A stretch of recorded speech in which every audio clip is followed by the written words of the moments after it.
Midi 14h. Sud Radio, la France dans tous ses états. La nomination de l'écologiste Anne Lestrate à la direction de l'Office français de la biodiversité, l'OFB, ne passe pas auprès des agriculteurs en raison de ses engagements militants, à tel point que le gouvernement a annoncé mardi l'ouverture d'une enquête administrative sur sa nomination. Pourquoi un tel rejet? On en parle avec le président de la coordination rurale, Bertrand Vantaux. Bonjour.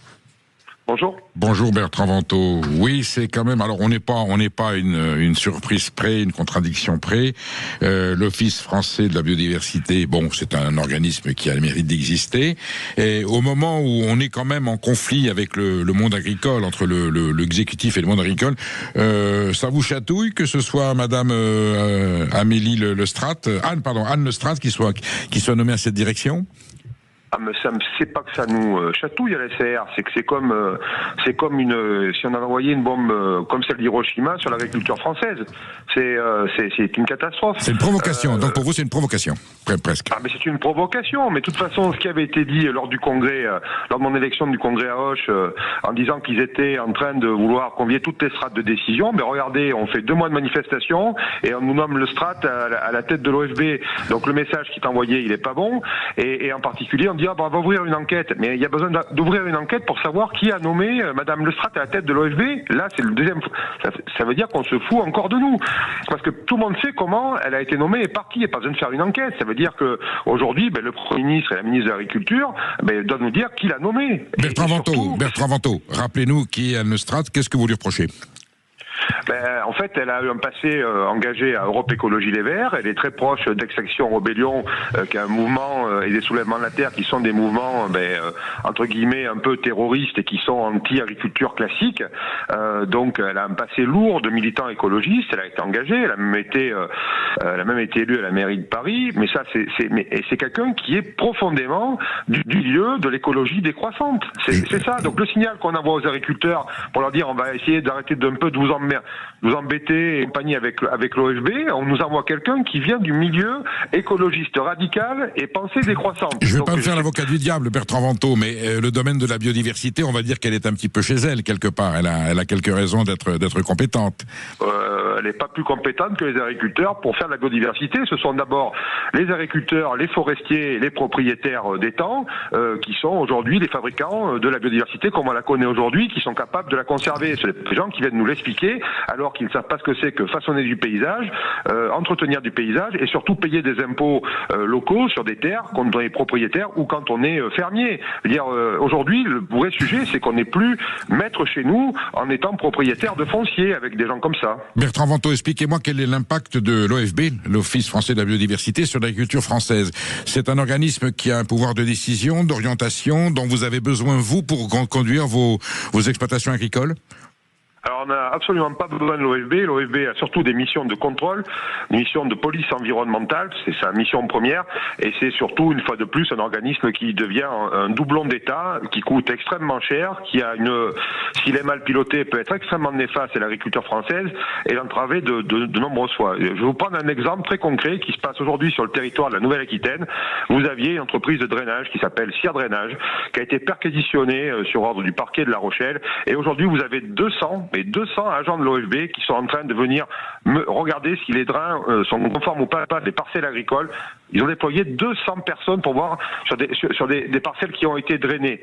Si vous imaginez, si on mettait les mêmes moyens humains sur le narcotrafic ou la sécurité en zone rurale, les choses s'amélioreraient très très vite.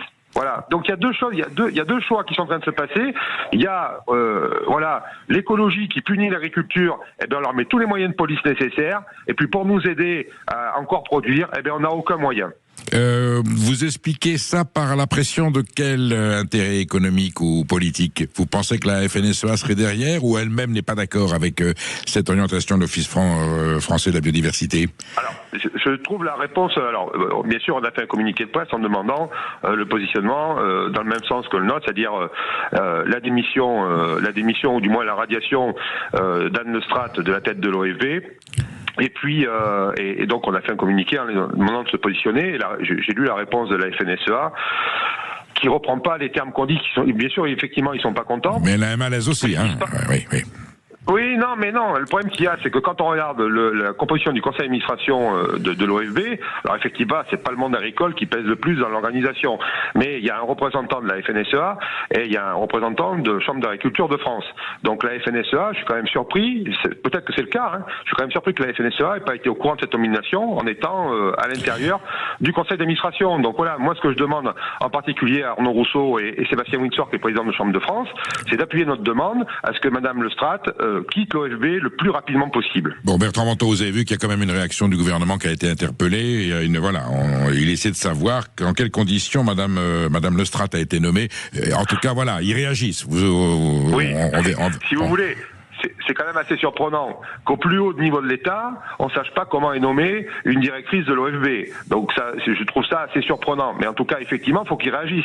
Mais la meilleure réaction, ils peuvent nous apporter une réponse très claire. Ou alors ça veut dire, et c'est bien ce qu'on dit, nous à l'ACR, que les satellites de l'État dont font partie l'OFB, l'ANSES, l'Agence de services et de paiement, sont des choses qui sont totalement en liberté, gérées par eux-mêmes, recentrées sur eux-mêmes, en aucun cas sous l'autorité de l'État. Donc c'est extrêmement dangereux. Regardez ce qui vient de se passer à l'OFB. Il n'y a pas qu'à l'OFB que des gens comme ça sont en train de rentrer pour nous empêcher de produire et pour stigmatiser l'agriculture. Il n'y a pas que là. Et c'est bien ce qu'on demande depuis un moment, et c'était bien une principale revendication, qui était de défaire les agences et les offices d'État qui sont des doublons qui coûtent cher et de les remettre sous les ministères de tutelle pour faire des économies. Et ces économies doivent aller à aider les agriculteurs qui vont mal et à redresser la France agricole.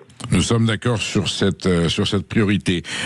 Bertrand Vantaux, puisque vous êtes là, je vous demande votre avis sur l'information qui signale que le gouvernement va donc lever les restrictions suite à la dermatose, au vaccin à la dermatose nodulaire. Donc 500 départements vont être évacués de la zone et vont être mis en normalité. C'est quelque chose qui vous rassure ou c'est pas totalement gagné?